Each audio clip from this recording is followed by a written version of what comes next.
Durante uma grande campanha na cidade de Oakland, na Califórnia, em 1922, Aimee Semple McPherson foi inspirada a chamar sua mensagem de quadrangular, através de uma pregação sobre a visão do profeta Ezequiel dos 4 querubins com 4 rostos, que simbolizavam o quádruplo ministério de Jesus Cristo, o Salvador, o Batizador com o Espírito Santo, o grande médico e o rei que há de voltar para arrebatar a sua igreja. Sua mensagem nunca mudou, mas recebeu nova ênfase quando ela começou a proclamá-la com o nome dado por Deus. Evangelho Quadrangular.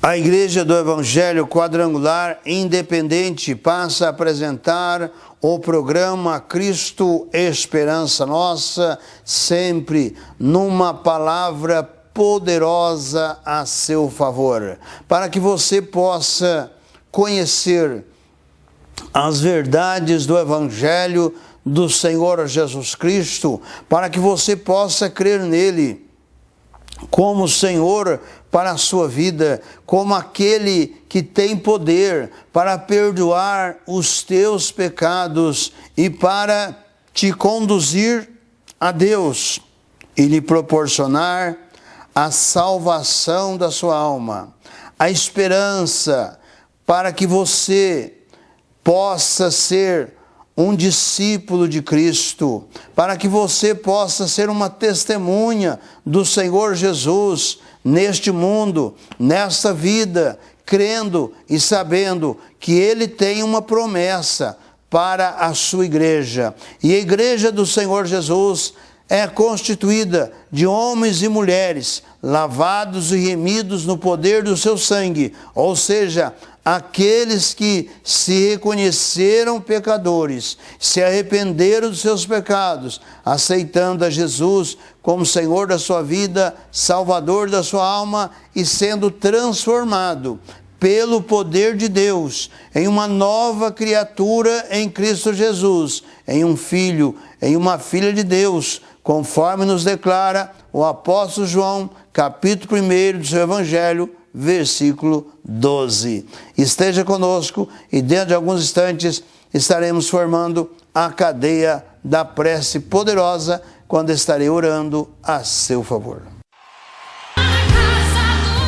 No Evangelho de Lucas, capítulo 22, do verso 47 ao 51, nos é relatado: e estando ele ainda a falar, surgiu uma multidão, e um dos 12, que se chamava Judas, ia diante dele, e chegou-se a Jesus para o beijar. E Jesus lhe disse: Judas, com um beijo traís o Filho do Homem?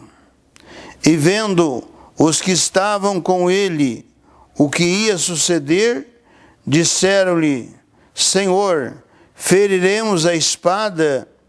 E um deles feriu o servo do sumo sacerdote e cortou-lhe a orelha direita.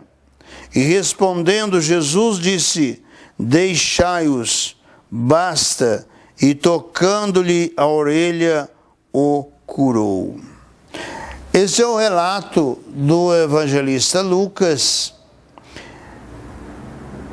a respeito do momento da prisão de Jesus, que é também relatado pelo evangelista Mateus, capítulo 26, no versos 47 ao 56, também no evangelho de Marcos, capítulo 14, do versículo 43 a 50, e também no Evangelho de João, capítulo 18, do versos 1 ao 11.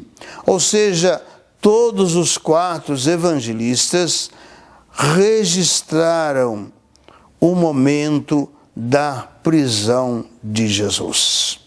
E o doutor Lucas, evangelista, que escreveu este evangelho que leva o seu nome, e também escritor do livro de Atos dos Apóstolos, que é o livro que relata o início e a história da Igreja de Cristo. Então, este momento foi um momento muito crucial para os discípulos de Jesus e também para Jesus. Embora Jesus já sabia de que o seu momento havia chegado. Ele anteriormente já havia celebrado a ceia do Senhor para a Páscoa e ele seria o sacrifício pascual. Então Jesus estava preparando os seus discípulos para este momento. E Judas estava entre eles. Judas era um dos apóstolos de Jesus. Mas nos é relatado que Judas, embora sendo um apóstolo de Jesus, embora andando ao lado de Jesus, participando de todos os milagres de Jesus, embora Judas também tivesse sido enviado para orar para os enfermos, para expulsar demônios, ele estava entre os 12 que foi enviado por Jesus. E eles voltaram regozijantes, porque até mesmo os demônios se lhes sujeitavam pelo nome do Senhor Jesus. Judas teve uma experiência no ministério de Jesus, mas Judas se corrompeu pelo dinheiro. O apóstolo Paulo, escrevendo na carta a Timóteo, ele escreve dizendo que o dinheiro, o amor ao dinheiro, é a raiz de todos os males. E nós comprovamos, nos dias de hoje, que quando se pega ao dinheiro com amor, esse dinheiro é uma raiz de males, de destruição. O dinheiro nada mais é do que algo que se possa usar para transações, para comercializar e até mesmo para ajuntar, para prosperar uma vida. Não há nada de mal em que uma pessoa prospere, seja rica. Nós temos muitos homens de Deus relatados no Velho Testamento, no Novo Testamento, que eram homens ricos, homens de posses, mas em nenhum momento esses homens colocaram o seu coração no dinheiro. Em nenhum momento eles deixaram de adorar a Deus, de buscar a Deus por causa da sua riqueza, das suas posses. Muito pelo contrário, usaram das suas riquezas, das suas posses para servir a Deus. E temos no ministério de Jesus mesmo muitas mulheres da alta sociedade que acompanhavam Jesus e que serviam Jesus nas suas posses também, ajudando no ministério de Jesus. Mas Judas era o tesoureiro. Não significa porque ele era o tesoureiro que ele se corrompeu. Corrompeu sim, porque nos é relatado nos evangelhos que ele era ladrão, que ele tirava o que entrava na bolsa, ou seja, na tesouraria, ele desviava, ele tirava. Então, o que aconteceu com Judas foi que ele deu lugar para Satanás. Tanto que na ceia, quando Jesus estava celebrando a ceia com os seus discípulos, Jesus toma um bocado de pão e coloca na boca de Judas e diz: o que tens a fazer, vá e faça. Era exatamente para entregar Jesus. Nos diz o evangelista que naquele momento Satanás se apoderou de Judas. Então Judas foi conduzido por Satanás para entregar o Filho de Deus. Judas vendeu Jesus por preço de um escravo. Foi isto, 30 moedas de pratas, era o que valia um escravo. Jesus foi vendido a preço de um escravo. Mas tudo estava já em cumprimento da palavra de Deus. Judas, como muitos querem dizer, ele não se tornou ou não foi preparado para ser uma vítima. Não, foi exatamente a sua conduta. É o que acontece nos dias de hoje com muitos pregadores que estão usando o nome de Deus, usando o nome de Jesus para extorquir as pessoas, para que, usando da boa fé das pessoas, prometendo aquilo que a palavra de Deus não promete, dizendo que aqueles que são pobres, Deus não está com eles. Não existe isto. A Deus não olha pela posse da pessoa, Deus olha para o coração.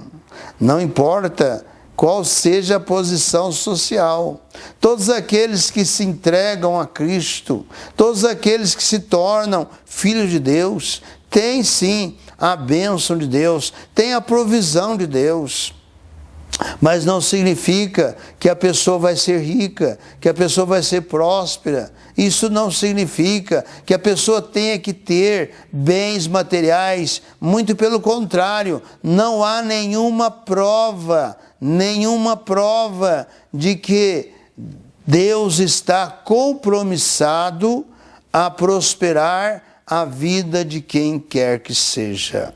O que Deus tem é uma aliança com aqueles que são dizimistas e ofertantes da sua obra. Deus tem uma aliança de bênção e de prosperidade, mas isso não significa riquezas. A bênção e a prosperidade é de conformidade àquilo que a pessoa possa administrar. Deus conhece o coração e Deus sabe. Há muitos que na sua humildade, na sua pobreza, entre aspas, servem a Deus com sinceridade. E Deus sabe que se mudar a sua condição, a sua posição, ele não será mais aquele servo, aquela serva que o Senhor deseja e quer que seja. Há muitos que Deus prospera, Deus dá riqueza, Deus dá empresas, mas dentro de um contexto em que aquela pessoa jamais deixará de servir a Deus e fará dos seus bens um meio para adorar a Deus, para a expansão do Evangelho de Cristo. Não existe compromisso, Deus não está exigindo bens materiais de ninguém. Deus não está exigindo que as pessoas venham depositar grandes quantias na igreja, como que se fosse Deus um agiota, um negociador. Deus tem a bênção para aquele que crê, mas Deus não faz negócio com quem quer que seja. Judas, ele se entregou, assim como muitos estão se entregando nos dias de hoje, estão corrompendo o Evangelho por dinheiro, estão levando misticismo, idolatria para as pessoas receberem bênçãos. A bênção está no nome glorioso do Senhor Jesus. Aquele que crê no nome do Senhor Jesus recebe cura, recebe a bênção da salvação, recebe libertação, recebe bênção na sua vida. Jesus tem esta bênção, tem esta vitória para todo aquele que crê. Mas todos estão dentro do seu livre-arbítrio. Deus não está escravizando ninguém na religiosidade. Aqueles que se tornam escravos na religiosidade, tornam-se escravos de homens. Mas aquele que crê em Deus, crê na sua palavra, crê no Senhor Jesus Cristo, tem o Espírito Santo de Deus que lhe direciona, dá entendimento, dá sabedoria, dá compreensão na palavra de Deus. É a palavra de Deus que nos ensina e nos instrui. Nos diz que Judas, um dos 12, ia diante daquela multidão e chegando-se a Jesus para o beijar.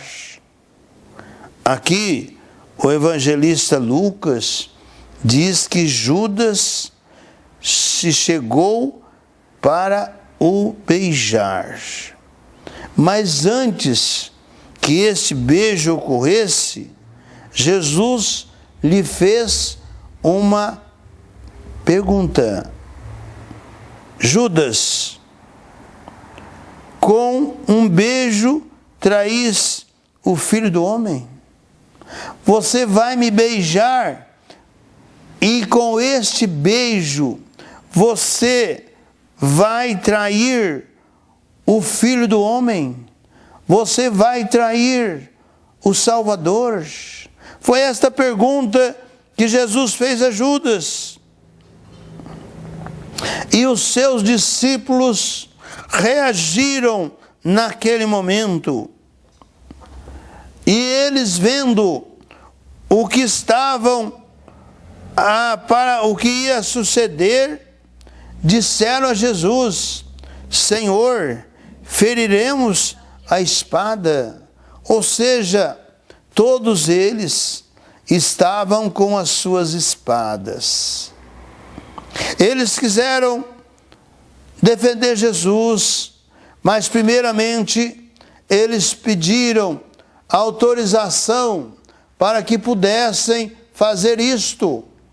Se eles podiam usar da espada, é necessário todo aquele que crê em Deus, que crê no Senhor Jesus, que venha buscar primeiramente uma direção de Deus para a sua vida. Ninguém pode se precipitar naquilo que vai fazer, ninguém pode tomar uma decisão própria, porque se ele ou ela pertence ao Senhor Jesus, se é um discípulo de Jesus, é primeiramente necessário buscar uma direção, buscar uma orientação. E a palavra de Deus nos diz que é o Espírito Santo de Deus quem nos orienta, quem dirige, porque todo aquele que aceita Cristo é levado a aceitá-lo como o Senhor. É necessário aceitá-lo como aquele que vai dar um direcionamento. E é o Espírito Santo de Deus que convence o homem do seu pecado. É o Espírito Santo de Deus que leva o homem a buscar em Cristo o perdão dos seus pecados, a salvação da sua alma. É o Espírito Santo de Deus que direciona, que dirige esta vida, que se entrega para Cristo. Por isto é necessário buscar uma direção, uma orientação de Deus para a sua vida, no seu trabalho, nos seus negócios, no seu dia a dia. É necessário buscar uma direção de Deus para que possa ir bem. Os discípulos de Jesus, eles fizeram isto.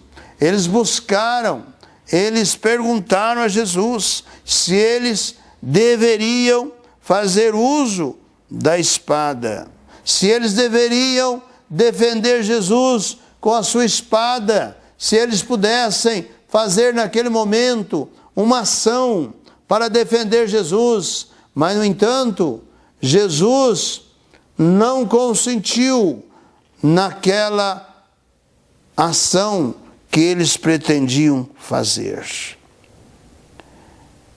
E diz o versículo 49,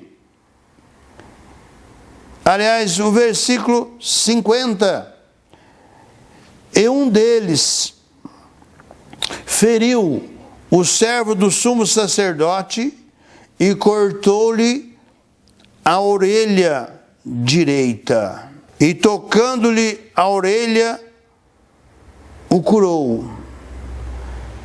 O primeiro implante ocorreu no momento da prisão de Jesus. A orelha do sumo sacerdote, orelha direita, foi cortada pela espada de Pedro. E Jesus o repreendeu, mandando que ele guardasse a sua espada na bainha. E imediatamente tomou aquela orelha cortada e a colocou no seu lugar. O primeiro implante da história foi este momento, este milagre de Jesus, colocando a orelha que havia sido cortada do servo do sumo sacerdote no seu lugar. Jesus é o milagre, Jesus é a bênção. É por isto que, crendo em Jesus, você tem a bênção, você tem a vitória, você tem a realização. Jesus quer fazer milagre na sua vida, Jesus quer operar na sua vida. Basta você crer, basta você saber o que você quer. Jesus ou o mundo? O mundo tem muitas coisas para oferecer enganosa, porque nós vemos que muitos que aparentemente estão realizados no mundo, mas em dado momento este fracasso é apresentado. No mundo, diz Jesus aos seus discípulos, tereis aflições, mas tende bom ânimo, eu venci o mundo.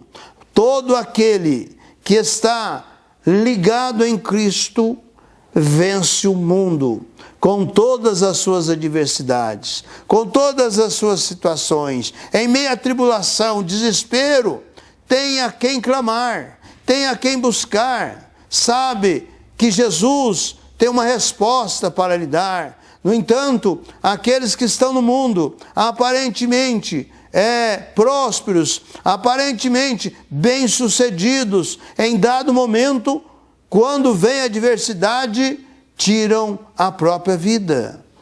Tudo aquilo que eles conquistaram, tudo aquilo que eles puderam alcançar, não lhe foi suficiente, não lhe foi suficiente para que eles pudessem manter a sua vida. Perderam a vida. Tudo aquilo que eles conseguiram e alcançaram, de nada lhe foi aproveitado. Tiraram a própria vida porque entenderam que o mundo não tinha nada para lhe oferecer. O Senhor Jesus te oferece a vida eterna. Basta você crer nele, basta você aceitá-lo como Senhor e Salvador da sua vida. Feche os seus olhos, forme comigo a cadeia da prece poderosa. Quero orar com você e por você. Senhor Jesus, de todo poder, de toda graça, juntamente, Senhor, com este homem, esta mulher, este moço, esta moça, esta criança, este adolescente, ó Deus, este homem e mulher, este idoso, essa idosa, Senhor, que está crendo nessa Tua palavra e está sentindo neste momento a necessidade de ter a Ti como Senhor da sua vida, Salvador da sua alma, se arrependendo dos seus pecados. Toca nesta vida nesta hora, faz a obra poderosa.